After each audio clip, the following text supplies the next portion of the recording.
Bienvenidos a la España desigual. Mientras unos jóvenes sueñan con que les caiga del cielo el piso de la abuela, otros luchan por emanciparse en un mercado de vivienda donde los precios siguen pareciendo una broma macabra. Hoy tener un piso siendo joven puede depender, en gran medida, del dinero de tus padres. Los boomers acaparan casi el 50% del patrimonio neto de los hogares españoles, lo que convierte a los millennials en los potenciales herederos de la mayor fortuna generacional de la historia, pero que conseguirían prácticamente cuando se jubilen, y lo veremos un poco más adelante. Y hasta entonces, ¿qué? Menos del 20% de los menores de 30 años se han emancipado en España, pero la oferta de casas de lujo en España se ha disparado un 150% en los últimos 5 años. ¿Cómo se reequilibra la balanza? ¿Cómo influye la herencia y la renta de los padres en el acceso a la vivienda en España? ¿Hay esperanza entre medidas fiscales, regulación y debates sobre la propiedad privada?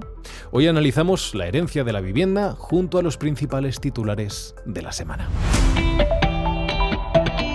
Soy Rafa Fortes y te doy los buenos días con Extra Bits de Business Insider España de la mano de DS Automóviles España, la marca premium francesa del grupo Stellantis. Extra Bits es un podcast de contenido divulgativo en el que te acercamos una dosis de actualidad junto a nuestra selección de noticias de la semana. No es la primera vez que hablamos del drama de la vivienda en Extra Bits, y lejos de mejorar, la cuerda se sigue tensionando y amenaza con romperse. Se construyen más casas, pero menos personas pueden acceder a ellas. Los precios de compra y alquiler alcanzan récords históricos y mientras tanto esperamos a la aplicación del nuevo plan del gobierno para la creación de una empresa pública de vivienda cuyo modelo se inspira en el éxito de otros países europeos. Sin embargo, hay una posibilidad que solo está al alcance de unos pocos: el dinero de papá y mamá.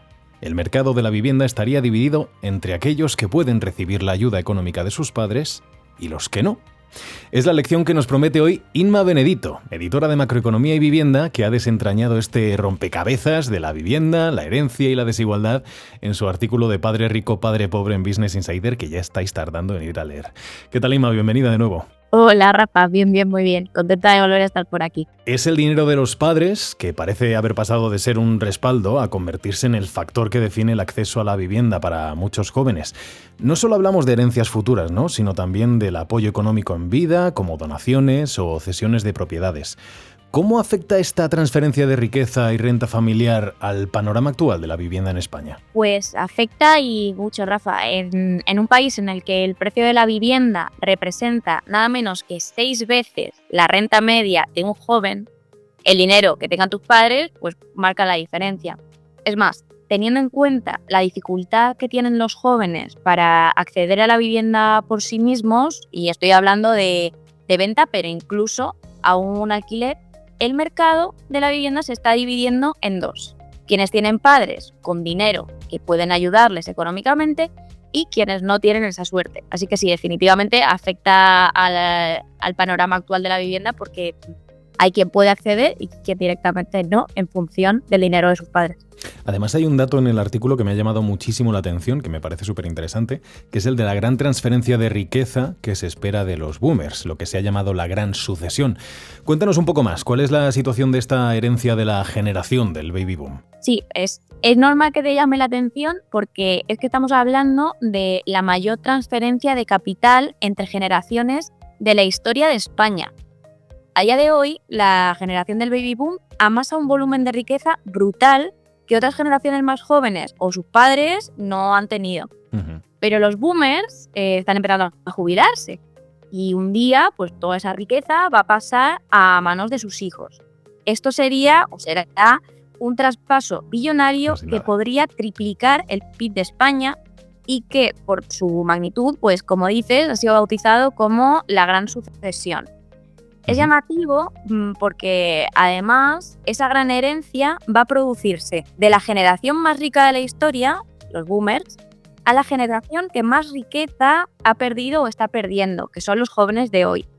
Entonces, esta inyección de capital sí podría solucionar parte del problema de la vivienda, si no llega a ser porque teniendo en cuenta el aumento de la esperanza de vida, pues los jóvenes de hoy lo heredarán probablemente cuando se jubilen, demasiado tarde. Bueno, es la herencia, pero también es un poco el contexto económico, ¿no? Porque la renta de los padres influye determinantemente en el futuro de los hijos y por ende en que estos puedan comprarse también una vivienda siendo jóvenes, ¿no? Efectivamente, digamos que hay dos maneras a través de las cuales el dinero de los padres influye en el devenir económico de sus hijos. La primera, como decías, es la herencia, que bueno, lo estábamos comentando ahora. ¿Por qué? Básicamente porque la herencia es la principal fuente de transmisión de la riqueza. Ujú. Para que te hagas una idea, las herencias son responsables del 70% de la desigualdad en España. Tal es la importancia que tienen Wow. en eso, en la transmisión de la riqueza. Ujú. Pero la segunda no es solo la herencia, sino que también entra en juego otro factor que es la renta. La renta familiar asegura el éxito económico. Si tus padres tienen más dinero, pues es más probable que puedas acceder a una mejor educación y a un trabajo mejor remunerado, por ejemplo. Claro. Por ponerte un ejemplo, mientras que los hijos del 10% más rico en España tienen unos ingresos anuales de 29.590 euros, Ujú. los hijos del 10% con menor renta acaban cobrando unos 16.775 euros de media al año. Entre uno y otro estamos hablando de una diferencia de 13.000 euros brutos más al año para el caso de los que tienen padres más ricos. Además de eso, es que también es probable que si tus padres tienen más renta, pues puedan darte un empujón pues si necesitas hacer un máster o para comprar una casa con esa ayuda financiera. Claro que es probablemente en lo que más nos solemos fijar, en esa ayuda directa, pero que además está en el resto que comentas. Oye, además de la diferencia entre boomers y millennials en el acceso a la vivienda, es que supone un esfuerzo mucho mayor ahora de lo que era antes, ¿no? ¿Cómo queda la comparativa de salarios entre los boomers cuando eran jóvenes y las generaciones actuales? No vamos a decir que otras generaciones, cuando eran más jóvenes, lo hayan tenido excesivamente fácil para comprar vivienda.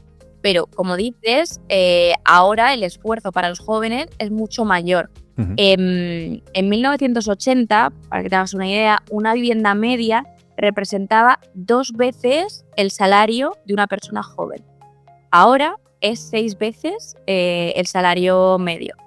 En otras palabras, la ratio vivienda-renta o vivienda-salario se ha triplicado para los jóvenes en los últimos 40 años. Eso significa que efectivamente para los jóvenes de hoy comprar una vivienda supone un esfuerzo mucho mayor que el que supuso para sus padres, básicamente porque el precio de la vivienda ha crecido a un ritmo al que no ha crecido la renta de los jóvenes.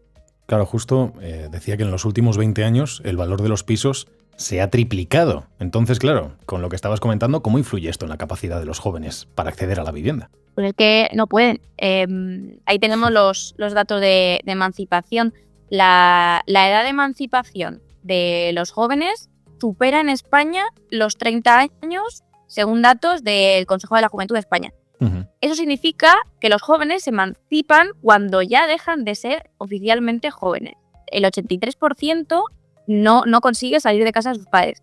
Y del 17% que sí que logra emanciparse, lo hace destinando buena parte de su salario a pagar el alquiler. Y eso en pisos que en muchas ocasiones son compartidos, además, mientras que la compra pues ha pasado a un plano absolutamente secundario. Voy a terminar con 2 preguntas, Inma. La primera, si seguimos con las tendencias actuales, ¿cómo ves el acceso a la vivienda en los próximos 10 años? ¿Crees que la brecha generacional y económica va a ser aún mayor, que va a seguir creciendo? Pues a ver, es verdad que 10 años son muchos años para lo que pronóstico, pero por darte un dato, el Banco de España, por ejemplo, pronostica que de aquí a 2026, que bueno, son solo 2 años, pero Uh-huh. es un dato llamativo, van a faltar 600.000 viviendas.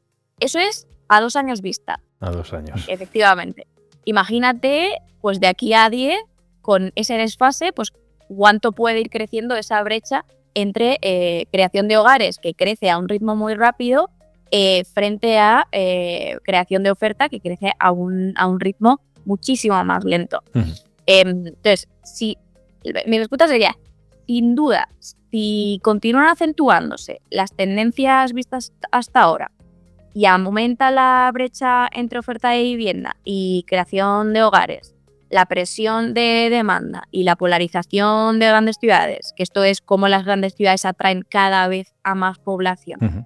Si no se invierte más presupuesto público en desarrollar un parque social de vivienda y continúan la precariedad e inestabilidad en el mercado laboral para las cohortes más jóvenes, pues es probable que vayamos a un escenario muy complicado que podría convertirse en un verdadero drama de Estado que incluso termine lastrando, esto ya lo han advertido muchos economistas, el propio crecimiento potencial del PIB.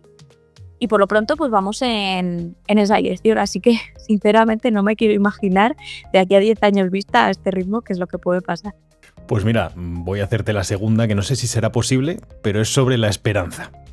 ¿Cuáles son las opciones para conseguir que el derecho constitucional a la vivienda sea una realidad? Pues a ver, me gustaría darte más esperanzas de las que probablemente te voy a dar aquí. Porque es un poco lo que comentábamos. A ver, para que el derecho constitucional a la vivienda sea una realidad, haría falta incrementar el parque público de vivienda a un ritmo muy elevado. Ahora mismo el parque público de vivienda apenas supera el 2% del parque total. Eso está muy lejos del 9% de media en la Unión Europea. Pero es que además, o sea, no solo habría que crear vivienda pública a un ritmo muy elevado, por lo pronto el gobierno está haciendo esfuerzos y también habías mencionado antes el tema de la empresa pública de vivienda, pero lo cierto es que hay que hacerlo a mucha velocidad porque el problema es ya.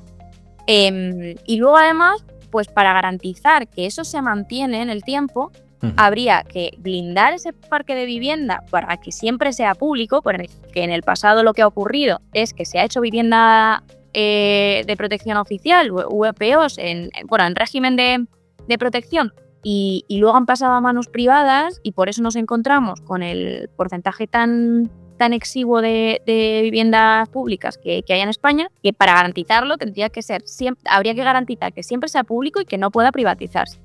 Y luego habría que atajar los desequilibrios en el mercado laboral que comentábamos antes en relación a la precariedad y a la inestabilidad y que acentúan la brecha entre rentas, entre los salarios en este caso los jóvenes, y los precios de la vivienda.